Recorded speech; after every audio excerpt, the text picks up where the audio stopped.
जय श्री हरि श्रीमद्भागवत महापुराणम षष्ठः स्कंधः अथ पंचदशोऽध्यायः। अब हम श्रीमद्भागवत महापुराण के छठे स्कंद के 15वें अध्याय में चित्रकेतु को अंगिरा और श्री नारद जी का उपदेश, इसका श्रवण करते हैं। श्री गणेशाय नमः, श्री सरस्वत्यै नमः, श्री गुरवे नमः, श्री पुराण पुरुषोत्तमाय नमः। पिछले छठे स्कंद के 14वें अध्याय में वृत्रासुर का पूर्व चरित्र सुनते हुए हमने जाना। परीक्षित महाराज श्री सुखदेव जी से प्रश्न पूछते हैं। वृत्रासुर का स्वभाव तो बड़ा ही रजोगुणी तमोगुणी था। वह देवताओं को कष्ट पहुंचाकर पाप भी करता ही था। ऐसी स्थिति में भगवान नारायण के चरणों में उसकी सच्ची भक्ति कैसे हो गई?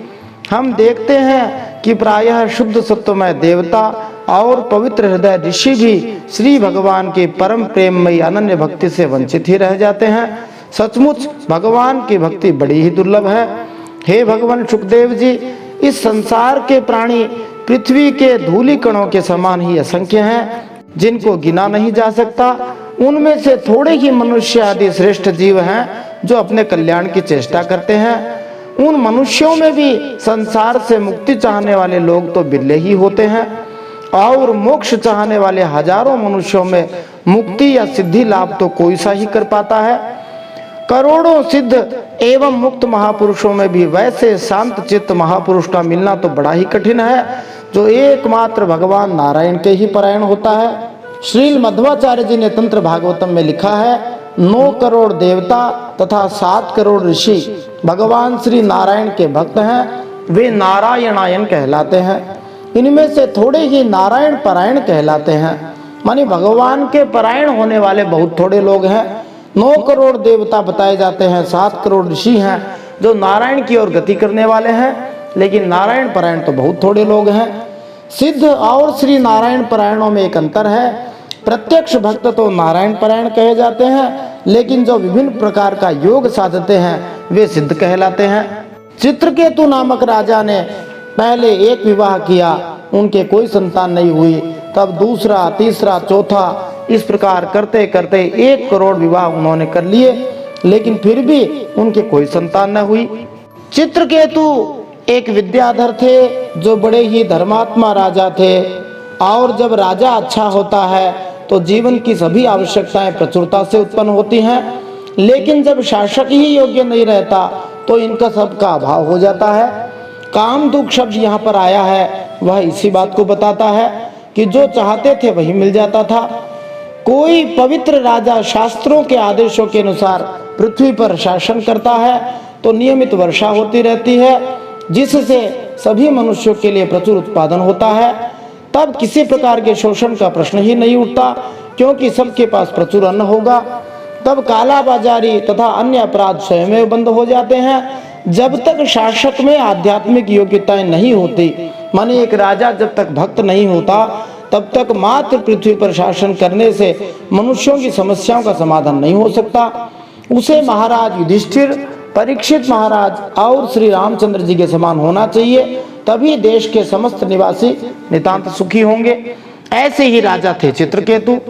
क्योंकि मुख मन का दर्पण होता है, अतः संत महात्मा किसी के चेहरे को देखकर ही समझ लेते हैं इसके मन में क्या चल रहा है। अंगिरा ऋषि उसे पूछते हैं कि हे राजन, आप ठीक तो है ना? राजा सदा ही 7 प्रकृतियों से घिरा रहता है। राजा के अलावा उसे 7 लोगों की आवश्यकता सदा ही पड़ती है। राजा अकेला नहीं होता, उसका गुरु या स्वामी जो उसका परम निर्देशक भी होता है वह सर्वोपरि होता है। उसके अलावा मंत्री, राज्य, दुर्ग, खजाना और दंड व्यवस्था जिससे शांति बनी रहे, उसके अलावा उसके मित्र अथवा मित्र राष्ट्र होते हैं। यदि इन 7 को उचित रूप से रखा जाए तो राजा सुखी रहता है। स्वामी अथवा राजा और उसके आश्रितों को परस्पर निर्भर होना चाहिए, सहयोग से वे दोनों ही सुखी रह सकते हैं। जब अंगिरा ऋषि ने पूछा कि हे चित्रकेतु, आपके मन में क्या तकलीफ है? चित्रकेतु ने कहा, यद्यपि आप सब कुछ जानते हैं, फिर भी मैं आपको बताता हूँ कि मेरे घर में किसी चीज की कमी नहीं है, केवल एक संतान की कमी है जिसके कारण हमारे पितर दुख पा रहे हैं और इसी कारण से मेरे मन को शांति नहीं मिल रही है। आप कोई भी उपाय करके मुझे एक संतान प्रदान कर दीजिए। तब अंगिरा ऋषि ने राजा चित्रकेतु के 1 करोड़ रानियों में से सबसे बड़ी और सद्गुण वाली महारानी जो कृतद्युति थी, उन्हें यज्ञ करवा करके यज्ञ का जो अवशिष्ट प्रसाद था वह दे दिया और राजा चित्रकेतु से कहा कि तुम्हारे एक संतान तो होगी, लेकिन वह हर्ष और शोक दोनों का ही कारण होगी। कभी कभी जो संतान होती है वह हर्ष और शोक दोनों का ही कारण हुआ करती है। हर्ष का अर्थ होता है प्रसन्नता, शोक का अर्थ होता है दुख। जब संतान अच्छी होती है, गुणी होती है, आज्ञाकारी होती है, भगवान की भक्त होती है, तो वह प्रसन्नता का कारण हो जाती है। लेकिन वही संतान जब भक्ति भी नहीं होती है, आज्ञाकारी भी नहीं होती है और अन्यायपूर्ण कार्यों को करने वाली होती है, वैसी संतान दुख का कारण हो जाती है। चित्रकेतु को जब कहा कि यह संतान दुख और सुख दोनों ही देगी, तब वे इस बात को समझे नहीं। उन्होंने सोचा कि भावी बेटा होगा, हो सकता है कि वो संपत्ति और साम्राज्य के घमंड से पिता की आज्ञा को न माने, अर्थात चित्रकेतु सोचता है कि मेरी आज्ञा को न माने। तब चित्रकेतु यह सोचकर संतुष्ट हो गया कि पहले बेटा तो हो, इससे क्या फर्क पड़ता है कि वो आज्ञाकारी होगा या नहीं होगा। मामा न होने की अपेक्षा अंधा मामा ही भला। ये बात प्रायः सभी लोग जब दुख में होते हैं तब सोचते हैं, जो मिले सो ही ठीक, something is better than nothing. समय आकर के चित्रकेतु के एक संतान हुई, सब लोग उसका बड़ा लाड प्यार करते थे, लेकिन दूसरी जो रानियां थी वे उससे सदा ही जलती रहती थी, क्योंकि चित्रकेतु उन रानियों की ओर तो ध्यान ही नहीं देता था, केवल कृतद्युति और उस बच्चे का ही ध्यान रखता था। द्वेष के कारण दूसरी रानियों की बुद्धि मारी गई, उनके मन में क्रूरता आ गई। उन रानियों को अपने पति चित्रकेतु का पुत्र स्नेह सहन नहीं हुआ, इसलिए उन रानियों ने चिढ़कर उस नन्हे से राजकुमार को विष दे दिया, जिससे वह मर गया। जब वह राजकुमार मर गया तब सभी लोग बड़े दुखी हुए। चित्रकेतु भी रोने लगा, कृतद्युति भी रोने लगी। कृतद्युति तो सीधा भगवान को ही दोष देने लग गई। जब बद्धजीव की पराजय होती है तब वह भगवान को ही दोष सबसे पहले लगाता है, सबसे ज्यादा निंदा भगवान को ही सुनाता है। भगवान पर कुटिल होने का दोषारोपण तक लगा देता है, क्योंकि कुछ व्यक्ति सुखी हैं और कुछ नहीं है। यहाँ पर रानी भगवान को अपने बेटे की मृत्यु के लिए दोष देती है। सृष्टि के नियम के अनुसार पिता को पहले मरना चाहिए, बेटे को बाद में मरना चाहिए। यदि विधाता अपनी सनक से नियमों को बदल देता है तो उसे दयालु नहीं माना जा सकता, वरन उसे जीवों को शत्रु मानना चाहिए। वास्तव में विधाता नहीं, वरन जो जीव है वही मूर्ख है। उसे इस बात का ज्ञान ही नहीं है कि सकाम कर्म के सूक्ष्म नियम किस प्रकार कार्य करते हैं। इनको जाने बिना अज्ञानता के कारण भगवान की आलोचना की जाती है। भगवान की आलोचना करने वाले को बड़ा ही कष्ट उठाना पड़ता है, बड़ा ही दुख भोगना पड़ता है। इसलिए मनुष्य को चाहिए कि बिना किसी झिझक के भगवान की भक्ति करे और ईश्वर की परम इच्छा पर हर काम को छोड़ दे। इससे वह इस जन्म में और अगले जन्म में भी सुखी रह सकेगा, नहीं तो सदा ही भगवान को दोष देते रहेंगे। यदि मनुष्य भगवान का भक्त बन जाता है तब कदाचित कर्म के नियम उस पर लागू नहीं हो पाते, नहीं तो उसे कर्मों का भोग भोगना ही पड़ता है। अब हम श्रीमद् भागवत महापुराण के 6ठे स्कंद के 15वें अध्याय में चित्रकेतु को अंगिरा और श्री नारद जी का उपदेश, इस प्रसंग में इन प्रश्नों के उत्तर प्राप्त कर सकते हैं। महर्षि अंगिरा और देवर्षि नारद जी ने चित्रकेतु को क्या समझाया? संसार में प्राणियों का मिलना बिछुड़ना, जन्म और मृत्यु किस प्रकार होते हैं? कौन कौन से सिद्ध महात्मा ऋषि मुनि भक्ति का ज्ञान प्रदान करने के लिए पृथ्वी लोक पर घुमा करते हैं?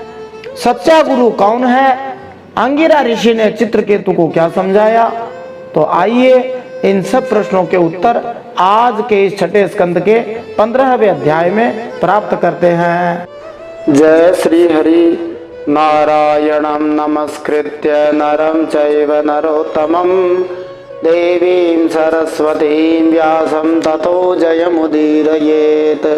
भगवान श्री नर नारायण को प्रणाम करते हुए, श्री गणेश जी महाराज, माता सरस्वती, वेद व्यास भगवान को प्रणाम करते हुए, हृदय आराध्य श्री हरि चरणों में प्रणाम करते हुए, भगवत स्वरूप श्रीमद् भागवत को प्रणाम करते हुए, श्री सुखदेव जी और परीक्षित महाराज को प्रणाम करते हुए, अनंत कोटि सब संत महात्माओं को प्रणाम करते हुए, वैष्णवों को प्रणाम करते हुए अब हम श्रीमद् भागवत महापुराण के छठे स्कंद में 15वां अध्याय सुनते हैं। इसमें हम चित्रकेतु को अंगिरा और नारद जी का उपदेश इसका श्रवण करते हैं। श्री शुक उवाच ऊचतुर्मृतकोपान्ते पतितं मृतकोपमं शोकाभिभूतं राजानं बोधयन्तौ सदुक्तिभिः कोऽयं स्यात् तव राजेन्द्र भवान् यमनुशोचति त्वं चास्य कतमः सृष्टौ पुरे दानी मतः परम। श्री सुखदेव जी परीक्षित महाराज से कहते हैं, राजा चित्रकेतु शोकग्रस्त होकर मुर्दे की तरह अपने मरे हुए बेटे के पास ही पड़े हुए थे। अब महर्षि अंगिरा और देवर्षि नारद जी उन्हें सुंदर सुंदर उक्तियों से समझाने लग गए। उन्होंने कहा, राजेंद्र, जिसके लिए तुम इतना शोक कर रहे हो वह बालक इस जन्म और पहले के जन्मों में तुम्हारा कौन था जी? उसके तुम कौन थे और अगले जन्मों में भी उसके साथ तुम्हारा क्या संबंध रहने वाला है? नारद मुनि और अंगिरा मुनि ने जो उपदेश दिए थे वे मोह में ग्रस्त बद्ध जीवों के लिए वास्तविक आध्यात्मिक उपदेश हैं। यह संसार अस्थायी है, किंतु अपने पूर्व कर्मों के कारण हम यहाँ आते हैं और शरीर धारण करते हैं। समाज, मैत्री, प्रेम, राष्ट्रीयता, जनसमूह के रूप में अस्थायी संबंधों की सृष्टि करते हैं जो मृत्यु के साथ ही समाप्त हो जाती है। ये अस्थायी संबंध न तो भूतकाल में थे न भविष्य में ही रहने वाले हैं, अतः वर्तमान समय में ये तथाकथित संबंध छलावाई हैं। यथा प्रयान्ति संयान्ति स्रोतो वेगेन बालुकाः संयुज्यन्ते वियुज्यन्ते तथा कालेन देहिनः यथा धाना सुवैधाना भवन्ति न भवन्ति च एवं भूतानि भूतेषु चोदितानि मायया। जैसे जल के वेग से बालू के कण एक दूसरे से जुड़ते और बिछुड़ते रहते हैं, वैसे ही समय के प्रवाह में प्राणियों का भी मिलना और बिछुड़ना होता ही रहता है। यह जीव समझ नहीं पाता कि शरीर तो भौतिक पदार्थ है, ये देह है बालू के छोटे छोटे कणों की तरह एक दूसरे के निकट आती हैं, उन्हें काल वेग से अलग हो जाती हैं। लोग झूठे ही संयोग या वियोग के लिए शोक करते हैं। जब तक वे इसे समझ नहीं लेते तब तक सुख का प्रश्न ही नहीं उठता। श्रीमद् भगवत गीता का पहला उपदेश भगवान श्री कृष्ण ने यही दिया कि देहिनोऽस्मिन् यथा देहे कौमारम यौवनम जरा तथा देहांतर प्राप्ति धीरस्तत्र न मुह्यति। जैसे इस जीवन में हमारा बालपना मर गया, फिर जवानी मर गई, फिर बुढ़ापा भी मर जाता है, वैसे ही मरने के बाद अन्य शरीर की प्राप्ति होती है। स्वरूप सिद्ध धीर मनुष्य ऐसे परिवर्तन से मोहित नहीं होता। हम शरीर नहीं है, वरन हम तो इस शरीर में बंदी बने आध्यात्मिक जीव हैं। हम सुख शांति के लिए कितना ही राजनीतिक तालमेल, सामाजिक कल्याण कार्य, चिकित्सा सहायता, अन्य कार्यक्रम क्यों न बना लें, यह कभी टिक नहीं सकता। हमें एक एक करके भौतिक जीवन के सभी कष्ट उठाने ही होंगे। इसलिए भौतिक जीवन को दुखालयम अशाश्वतम अर्थात दुखों का खजाना कहा है, दुखों का घर कहा है। जब बीजों को धरती में बोया जाता है तो वे कभी तो उग जाते हैं, कभी उगते नहीं हैं। कभी धरती उपजाऊ नहीं रहती, जिससे बीजों का बोना निरर्थक हो जाता है। इसी तरह भगवान की शक्ति से बाध्य होने पर भावी पिता को कभी संतान की प्राप्ति होती है तो कभी गर्भ ही नहीं रहता। इसलिए मनुष्य को चाहिए कि वह माता पिता जैसे बनावटी संबंध के लिए दुख न करे, क्योंकि अंततः इसका नियंत्रण भगवान के हाथों में रहता है। वास्तव में महाराज चित्रकेतु को पुत्र प्राप्त ही नहीं होना था। यद्यपि उसने सैकड़ों हजारों स्त्रियों से विवाह किया था, किंतु वे सभी बांझ निकली और उनसे एक भी पुत्र उत्पन्न नहीं हो सका। जब अंगिरा मुनि राजा से भेंट करने आए तो राजा ने विनय की कि उसे कम से कम एक बेटे की प्राप्ति हो जाए। अंगिरा मुनि के आशीर्वाद से माया ने अनुग्रह करके एक बेटा दे दिया, लेकिन इस बालक को बहुत ज्यादा काल तक जीवित नहीं रहना था। इसलिए अंगिरा मुनि ने प्रारंभ में ही राजा से कह दिया था कि बेटा तो मिलेगा, लेकिन हर शोक दोनों का कारण बनेगा। भगवान या विधाता की इच्छा नहीं थी कि चित्रकेतु को कोई संतान हो। जैसे भुने हुए अन्न से अन्न उत्पन्न नहीं हो सकता, वैसे ही भगवान की इच्छा से नपुंसक मनुष्य के कोई संतान नहीं हो सकते। कभी कभी नपुंसक पिता और बांझ माता से भी संतान हो जाती है, तो कभी पुंस्त्र को प्राप्त पिता और उर्वर माता से भी संतान नहीं होती। निस्संदेह कभी कभी गर्भ निरोधक विधियों का प्रयोग करने पर भी संतान हो जाती है, जिससे माता पिता उसे गर्भ में ही मार देते हैं। इस युग में तो भ्रूण हत्या, गर्भ में ही संतान का वध करना साधारण बात बन चुकी है। ऐसा क्यों है? गर्भ निरोधक विधियों के बावजूद ऐसा क्यों होता है? कभी कभी संतान क्यों उत्पन्न हो जाती है जिससे माता पिता को गर्भ में ही उसका वध करना पड़ता है? इससे निष्कर्ष यही निकलता है कि हमारी तथाकथित वैज्ञानिक ज्ञान की व्यवस्था यह निश्चित ही नहीं कर पाती कि क्या होने वाला है। जो कुछ भी होता है वह तो वास्तव में भगवान की इच्छा पर निर्भर करता है। फिर अंगिरा ऋषि और नारद मुनि कहते हैं, वयम च त्वं च ये चे में तुल्य कालाश्चराचराः जन्म मृत्योर यथा पश्चात् प्राण नैव मधुना पिभो भूतैर्भूतानि भूतेशः सृजत्यवति हन्त्यजः आत्मसृष्टैरस्वतन्त्रैरनपेक्षो विबालवत्। राजन, हम तुम और हम लोगों के साथ इस जगत में जितने भी चराचर प्राणी वर्तमान हैं वे सब अपने जन्म के पहले नहीं थे, मरने के बाद भी नहीं रहेंगे। इससे सिद्ध है कि इस समय भी उनका अस्तित्व नहीं है, क्योंकि सत्य वस्तु तो सब समय एक जैसी रहती है। वैष्णव दर्शन के अनुसार वर्तमान स्थिति क्षणिक है लेकिन मिथ्या नहीं है, यह सपने की तरह है। मनुष्य के सो जाने से पहले सपने का अस्तित्व नहीं होता, न ही जागने के बाद सपने का कोई मतलब रहता है। सपने का अस्तित्व तो इन दोनों स्थितियों के बीच में रहता है, इसलिए अस्थायी होने के कारण एक प्रकार से यह सपना मिथ्या ही है। स्वप्न की स्थिति के लिए न तो सोने के पहले न जागने के बाद ही हम शोक व्यक्त करते हैं। सपने की स्थिति को अथवा सपने जैसी स्थिति को हमें वास्तविक नहीं मान लेना चाहिए, न ही उसके लिए शोक करना चाहिए। यही वास्तविक ज्ञान है। सबके स्वामी तथा प्रत्येक वस्तु के स्वामी पूर्ण पुरुषोत्तम भगवान निश्चय ही क्षणिक दृश्य जगत में तनिक भी रुचि नहीं रखते। तो भी जिस प्रकार समुद्र के किनारे पर बैठा हुआ बालक बिना किसी उद्देश्य से किसी न किसी वस्तु से घरौंदा बनाता है, उसी प्रकार से श्री भगवान प्रत्येक वस्तु को अपने वश में रखते हुए सृजन भी करते हैं, पालन भी करते हैं और संहार का कार्य भी करते हैं। वे पिता से पुत्र उत्पन्न कराकर सृष्टि करते हैं, प्रजा के कल्याण हेतु सरकार या राजा नियुक्त करके पालन करते हैं, सांप जैसे माध्यमों से संहार करते हैं। सृजन, पालन तथा संहार करता माध्यमों की कोई स्वतंत्र शक्ति नहीं होती, किंतु माया के सम्मोहन से मनुष्य अपने आप को कर्ता, पालक तथा संहारक मान बैठता है। मैं करने वाला हूँ, मेरा बेटा है। देहे न देहिनो राजन देहा देहो विजायते बीजादेव यथा बीजम देह्यर्थ इव शाश्वतः देह देहि विभागोऽयम् अविवेककृतः पुरा जाति व्यक्ति विभागोऽयम् यथा वस्तु निकल्पितः। हे राजन, जैसे एक बीज से दूसरा बीज उत्पन्न होता है, वैसे ही एक शरीर माने पिता के शरीर द्वारा अन्य माने माता के शरीर के माध्यम से एक तीसरा ही अर्थात संतान उत्पन्न हो जाता है, बेटे का शरीर उत्पन्न हो जाता है। जैसे भौतिक शरीर के तत्व नियम है, जैसे भौतिक शरीर के तत्व नित्य हैं, वैसे ही इन भौतिक तत्वों से प्रकट होने वाला जीवात्मा भी नित्य है। जैसे एक ही मृत्तिका रूप वस्तु में घटत्व आदि जाति और घट आदि व्यक्तियों का विभाग केवल कल्पना मात्र है, उसी प्रकार यह देही और देह का विभाग भी अनादि एवं अविद्या कल्पित है। वास्तव में शक्तियां दो प्रकार की होती हैं, भौतिक तथा आध्यात्मिक। वे दोनों नित्य हैं। क्यों? क्योंकि उनका उदय भगवान से अर्थात परम सत्य से होता है। चूंकि व्यक्तिगत आत्मा अर्थात जीवात्मा चिरकाल से अपने मूल सत्ता को भूल गया है, विस्मृति में कार्य करना चाहता है। श्री शुक उवाच एवमाश्वासितो राजा चित्रकेतुर्द्विजोक्तिभिः प्रमृज्य बाणिना वक्त्र माधिम्लानमभाषत। श्रीराजोवाच कौ युवां ज्ञान संपन्नौ महिष्ठौ च महीयसाम् अवधूतेन वेशेन गूढ़ाविह समागतौ। श्री सुखदेव जी परीक्षित महाराज से कहते हैं, जब महर्षि अंगिरा और देवर्षि नारद जी ने इस प्रकार राजा चित्रकेतु को समझाया बुझाया, तब उन्होंने कुछ धीरज धारण करके शोक से मुरझाए हुए मुख को हाथ से पोंछा और उनसे इस प्रकार कहा, आप दोनों परम ज्ञानवान तथा महान से भी महान जान पड़ते हैं। आप अपने को अवधूत वेश में छिपा कर यहाँ आए हैं, कृपा करके बतलाइए आप लोग हैं कौन।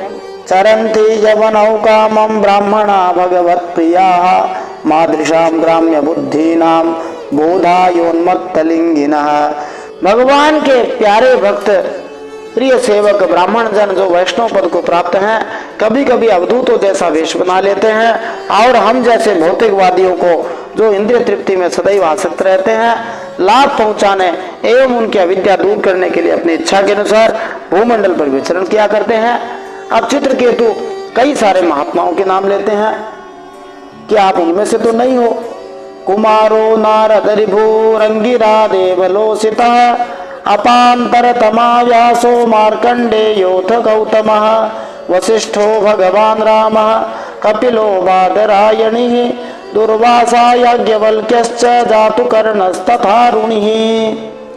सनत कुमार, नारद जी, ऋभु, अंगिरा, देवल, असित, अपांतरतम व्यास, मार्कंडेय, गौतम, वशिष्ठ, भगवान परशुराम, कपिल देव, सुखदेव, दुर्वासा, याज्ञवल्क, जातुकर्ण्य, आरुणि, रोमशश्च वनोदत्त आसुरिः स पतंजलिः ऋषिर्वेद शिराबोध्यो मुनिः पंचशिरास्तथा हिरण्यनाभः कौसल्यः श्रुतदेव ऋतध्वजः एते परे च सिद्धेशाश्चरन्ति ज्ञानहेतवः। इनके अलावा रोमश, च्यवन, दत्तात्रेय, आसुरी, पतंजलि, वेदशिरा, बोध्य मुनि, पंचशिरा, हिरण्यनाभ, कौशल्य, श्रुतदेव और ऋतध्वज ये सब तथा दूसरे सिद्धेश्वर ऋषि ज्ञान दान करने के लिए पृथ्वी पर घुमा करते हैं। यहाँ पर ज्ञान हेतु शब्द बड़ा ही महत्वपूर्ण है, क्योंकि इन श्लोकों में जिन महापुरुषों की सूची दी गई है वे इस भूलोक पर जनता को पथभ्रष्ट करने के उद्देश्य से नहीं बल्कि वास्तविक ज्ञान का वितरण करने के लिए ही आया करते हैं। इस ज्ञान के बिना मनुष्य का जीवन बेकार ही है। तस्माद् युवां ग्राम्य पशोर मम मूढ़ धियः प्रभु अंधे तमसि मग्नस्य ज्ञान दीप उदीर्यताम्।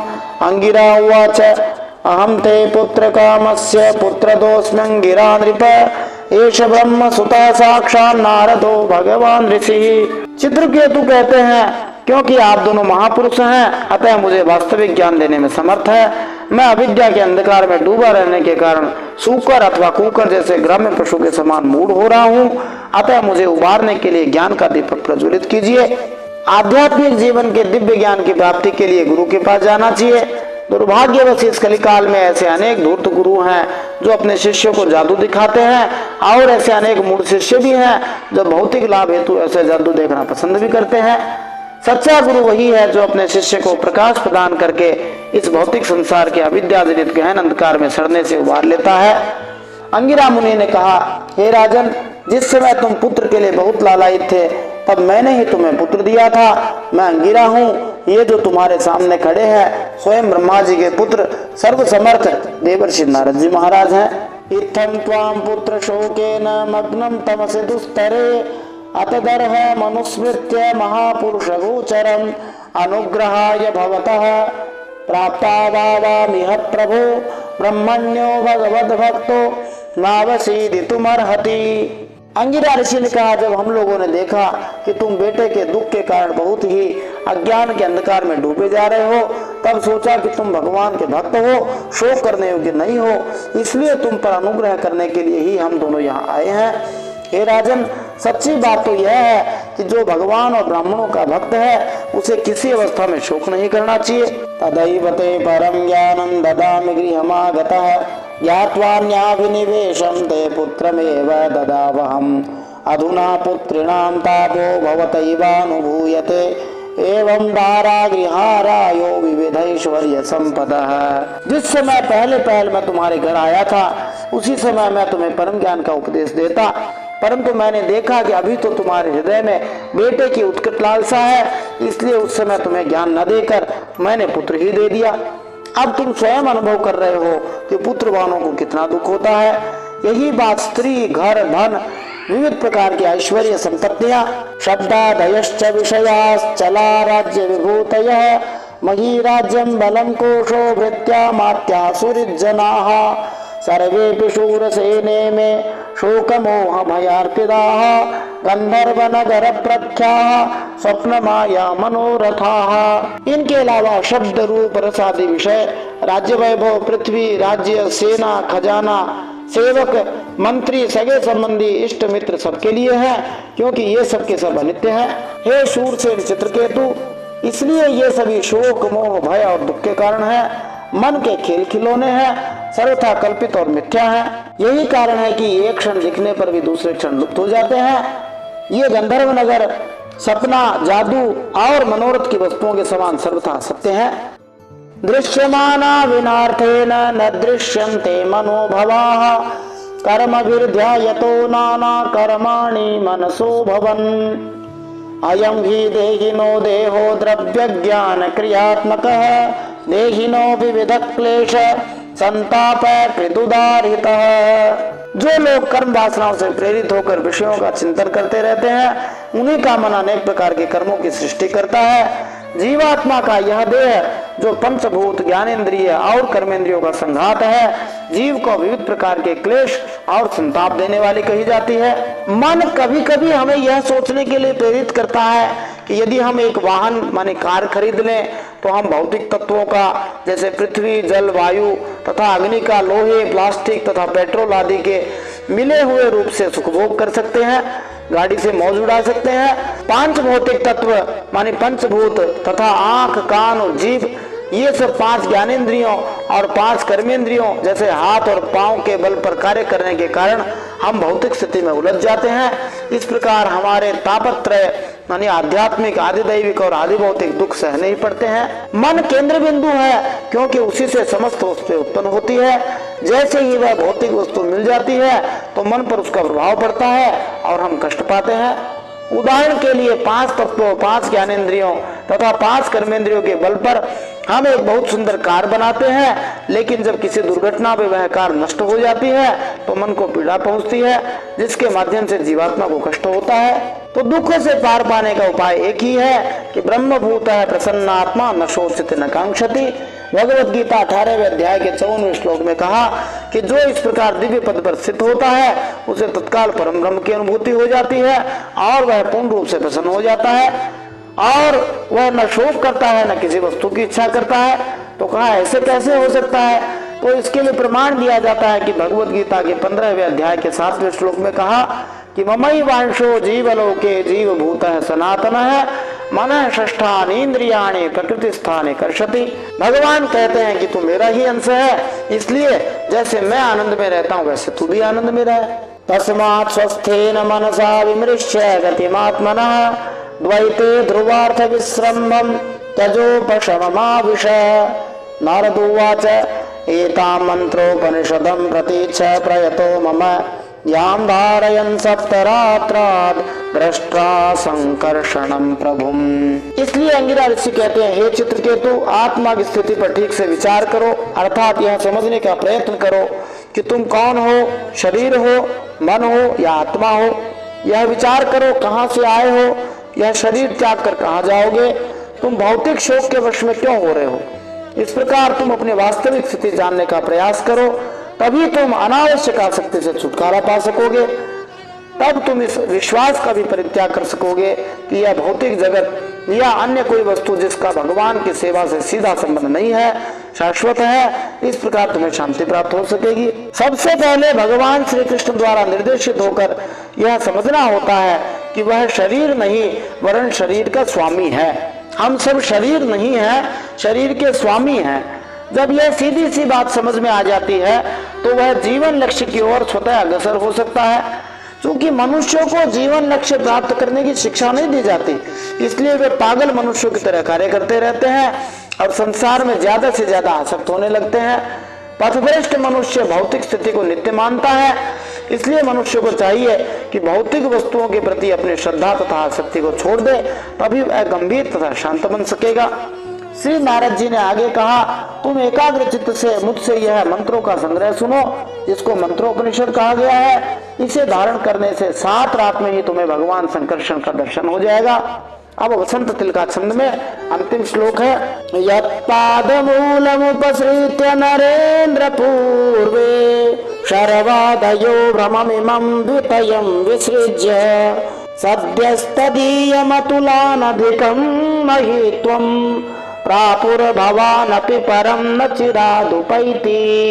हे राजन, प्राचीन काल में भगवान शंकर आदि ने श्री शंकरषण देव के ही चरण कमलों का आश्रय लिया था। इससे उन्होंने द्वैत भ्रम का परित्याग कर दिया और उनकी इस महिमा को प्राप्त हो गए, जिससे बढ़कर तो कोई है ही नहीं, समान भी नहीं है। तुम भी बहुत जल्दी ही भगवान के उसी परम पद को प्राप्त कर लोगे। इति श्रीमद्भागवते महापुराणे पारमहंस्यां संहितायां षष्ठस्कन्धे चित्रकेतु सांत्वनम नाम पंचदशोध्याय श्रीमन्नारायणार्पणमस्तु।